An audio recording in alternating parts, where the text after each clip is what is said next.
歡迎收睇當年今日，係10幾年前今日呢個夜晚，巴士發生嘅一幕，一夜之間紅遍全港。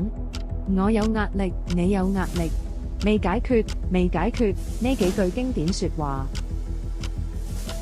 事發2006年夜晚11點，喺 68X 九巴上層，前面阿叔傾電話聲好大，後生仔輕拍佢膊頭叫佢細聲啲。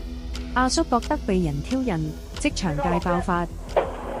唔好喺架車度，你冇需要你拍我膊頭，我講電話你。老闆，喂，唔好講老闆啊，公平㗎，我唔識你，你唔識我，點解你要咁樣做？點解你要咁做啊？喂，每個人喺社會有壓力，你而家你做啲唔公平嘅嘢，我係咪要同你傾偈啊？我覺得你咁樣意思唔係講傾偈。我係同你傾偈，有冇掂你啊？啊！我想你點，你同我道歉。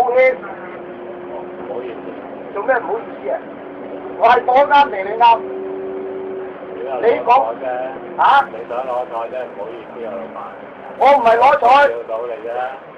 喂嗱，第一，而家你講電話，我冇出聲。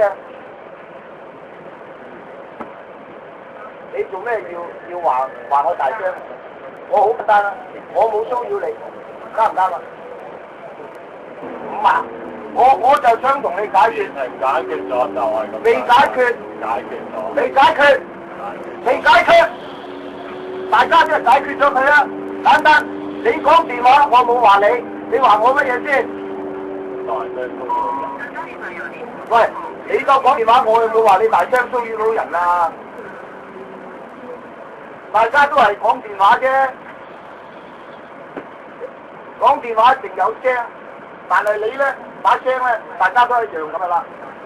係啊，我有冇話你啊？你冇打聲，我有壓力，你有壓力，你做咩挑釁我啊？唔好意思咯。咩唔好意思啊？道歉啦。對唔住咯。大聲啲。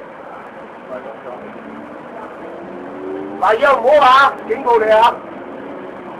攞手嚟啊！唔需要即係點啊？唔妥啊！你道歉咗咪揸手咯？道歉唔揸手做咩啊？做咩唔需要啊？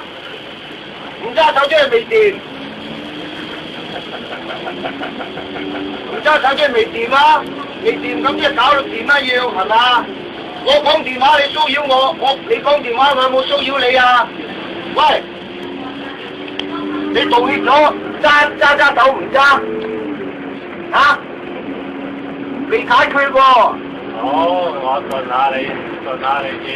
好。好。嗱，我話俾你聽，以後唔好。好啊。嗱，細哥執你嘅，話俾你聽。有緣我哋會再見，或者會報仇。有緣報仇。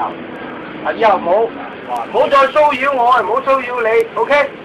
我哋大家有壓力，好唔好啊？好啊。